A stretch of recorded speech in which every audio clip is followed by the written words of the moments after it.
Hello everybody and welcome to another vlog. Now it's been a few weeks since my last one, and that's because I've been cooped up inside without being able to get out much due to another bout of flu. And so that brings me nicely into today's subject, which is entitled Don't Give Up.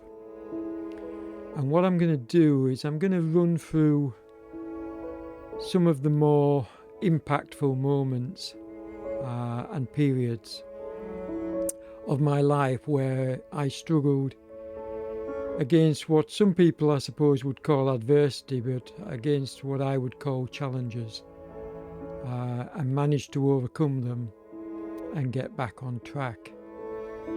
Now it's going to cover quite a long period, and in future stories I will spend more time on the individual aspects of today's blog, but this is just an overview, and what I'm hoping is that it will encourage and help other people that struggle at this time of year with the weather and with basically motivation.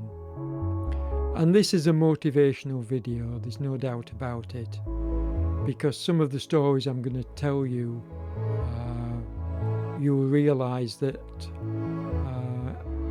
I'm pretty tough, and I've had to be where I am today. One of the most difficult injuries that I had to overcome, although not physically but very emotionally, was when I had an accident in Kyrgyzstan during my round the world tour. I was up in the high mountains and I was hit by a 4x4 vehicle, and it completely destroyed my bike, and it put me in a Kyrgyzstan hospital. Now the facilities there weren't very good, I have to say, but the main worry was of infection. And you can see from the pictures on screen now my injuries, and actually that's where I got this scar here from, during that accident.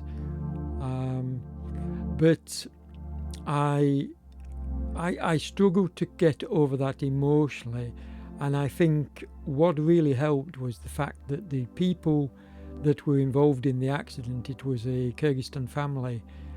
They actually took me into their home after I was released from the hospital and looked after me until I was well enough to continue my round the world tour. So, I got to know the family very close up, and that helped me get through, but emotionally it was one of the more difficult periods of my life, I have to say, because I suffered from terrible depression through not being able to get back on the bike, and even though the injuries weren't life-threatening in any way, it was probably one of the more difficult things I've had to overcome. The next big accident happened again during my round the world tour, when I was cycling across Canada, and particularly on the east coast, or close to the east coast. I was cycling down a long steep downhill into a place called Rimouski, and I developed a front wheel wobble, which got out of control and catapulted me off the bike onto the tarmac, and I ended up not only losing an awful lot of skin, but I also dislocated my shoulder quite badly, and in fact that still causes me pain today. But I was taken into the Rimouski hospital, where I spent quite some time, and then once again the locals looked after me. But yeah, that was the period of time when I was coming towards the end of the tour anyway. I had to return to England to find out the status of my cancer, which at the time was pretty bad, because I remember when I met Hilka, not only was I not able to cycle very much, but I was pretty ill.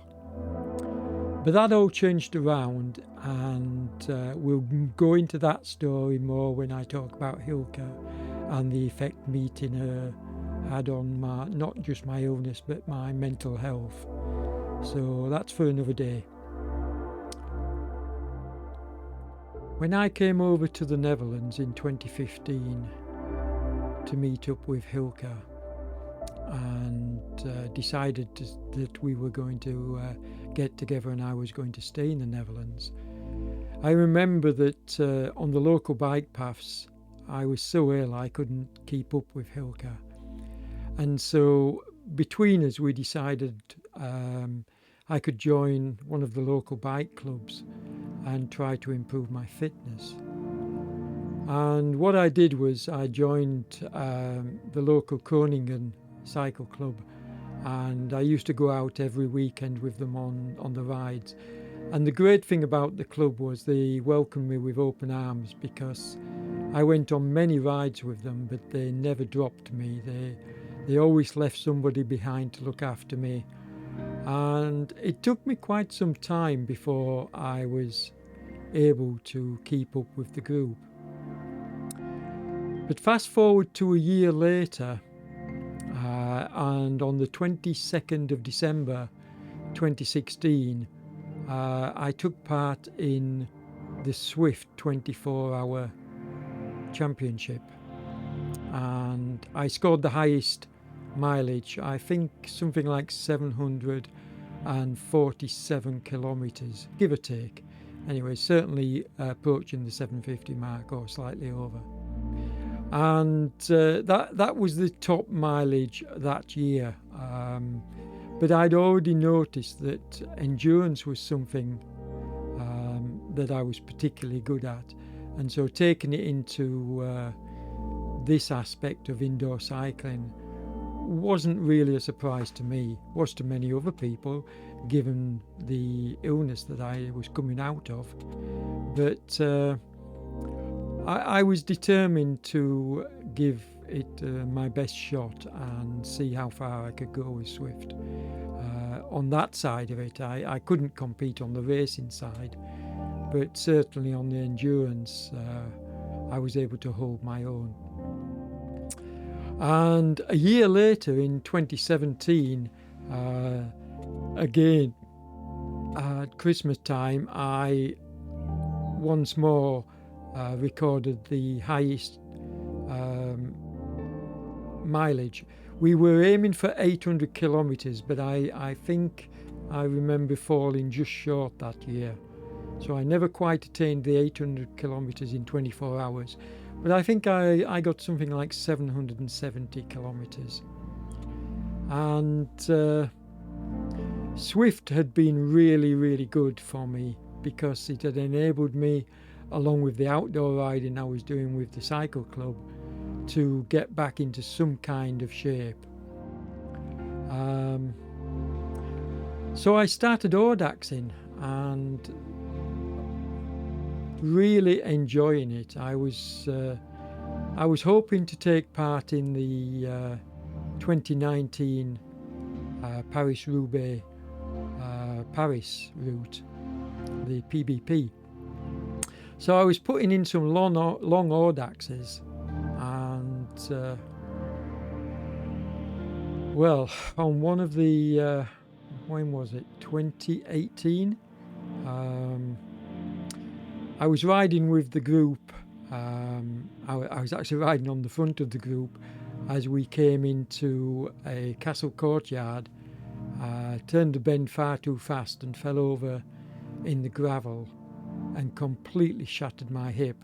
Now I'll put some pictures up on screen for you to see that, but the damage was pretty extensive. I smashed not just the neck of the hip, but I also splintered the top of the bone, and this led to a sharp fracture, which required a second operation where they had to open me up once again and this had a big impact on the amount of time it took to recover from this particular injury. Now, a side note here is that you can see from the pictures and from the x-rays, way back when I had my round the world tour, there was some people, and in particular a French cyclist, who had actually ridden with me on part of my round the world tour, but later accused me of never having had cancer, which, given the story and given the amount of work I was doing at the time to help promote cancer and recovery from cancer, I found quite astounding. But you can clearly see from the x-rays the titanium seeds. There's 100 of them in my groin, you can see just below the sacral bones, and they were put in as my first treatment for the prostate cancer, which was later to go on and spread to other parts of my body. So there's definitive proof that I certainly did have cancer. Anyway, moving on. So the accident with the fall and the broken hip was actually the second time I'd broken my hip.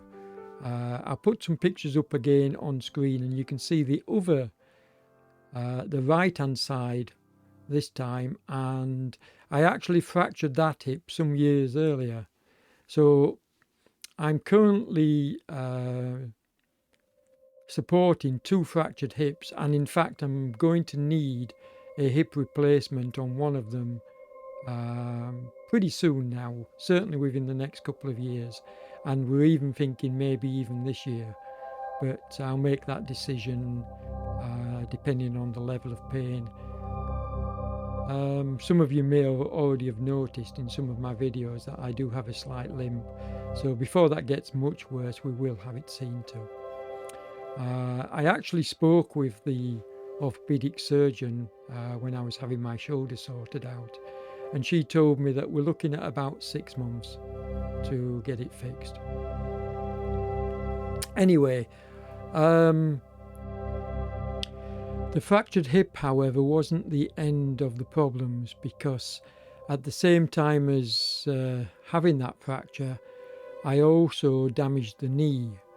And at the time of having the first operation, the doctors didn't take any mind to the fact that I couldn't bend the knee properly, and so just concentrated on fixing the hip, which I suppose is fair enough, but to be honest, I always felt like the knee was going to be the biggest cause of problems moving forward, because of the pain and because of the limited movement. So when we got back to the accident, actually happened in Germany, and when I was shipped back to the Netherlands, I went to see my own GP and my own practitioners, and I persuaded them that I would need an operation on the knee in order to be able to give me additional movement, because at the time I couldn't turn a full circle on a bicycle with it, and in fact ended up buying an adapter to enable me to turn smaller circles so that I could actually cycle. And I also took up climbing as a means of stretching the knee and helping me recover, and that actually was a really good and sensible thing to do. I used to be a climber when I was a lot younger, and so going back to it just felt very natural to me. Anyway, you can see the picture on the screen. They operated on the knee. It was only keyhole surgery, but it was particularly difficult, and the doctors couldn't promise that I would get sort of like more than 100 degrees bend in the knee, but I eventually managed to get to about 110, which is where I am now, and I can ride a bicycle now. I can't fully bend the knee, but I can certainly ride a bicycle, and I don't do too bad on the outdoor cycling that I was doing afterwards. I haven't returned to audaxing really. I've done a couple of shorter ones, but I haven't been able to return to the longer audaxes, mostly due to other health issues since. But the whole point of making this video, and I think you'll get the idea, is that despite all the many injuries, despite all the many setbacks I've had, I've always managed to come back. And those following my story on RGT and the people that know me best will know that I'm also just recovering from another bout of serious illness. So yeah, I like to think of myself as a fighter, and I also like to think of myself as somebody that motivates others. Hence really the reason for this video today. And I hope in some small way it can encourage maybe some other people when they are going through difficult times, either through injury, illness, or just through depression. I really hope this video can help you, and that you will see that you must never give up. You must always push and try and overcome whatever's stacked against you. Overcome the odds and try and push forward. And I'll tell more stories later on in the video series, particularly the battles against cancer, which have been numerous and pretty awful. So we'll go into that in later vlogs, but we'll call it a day for now. I'm going to try and get these videos up once every couple of weeks, once every 2 weeks. Once weekly is a little bit too difficult at this time of year. I think as we get into periods of time where I can get out on the bike and where I'm not struggling with colds and flu, I can probably manage to do once weekly. But at the moment it's a little bit too much to ask. So expect a video about once every 2 weeks. Finally, folks, what I would say is that I put these videos online not just to help people, but also to help myself. It's a kind of medicine, being able to sit down and talk about my stories is really helping me.